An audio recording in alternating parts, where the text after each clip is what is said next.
Alright guys, we've got a lovely quote here from Act 1, where Burling is lecturing the family on the benefits of the upcoming wedding.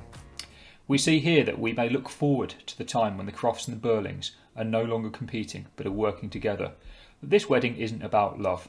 That word isn't used at all to describe the relationship between Sheila and Gerald, but about two rival businesses coming together. His daughter's marriage is nothing more than a business deal for him.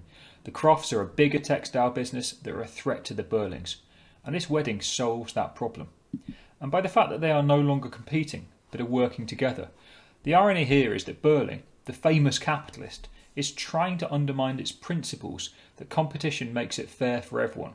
He fears competing against the Crofts in an open market, so what he's doing here is using his daughter to ensure that he doesn't have to. And finally, we have the outcome: lower costs. The main cost of the Burling would be his employees. Lower costs means that he can pay his workers less if the Crofts don't do the same. If a company is paying low wages, the workers may go somewhere else, but if Burling has agreed with Sir George Croft that he won't raise his wages to attract Burling's workers, then they can't go anywhere else. Now think of the low wages, but also think what would happen if every business could raise its prices.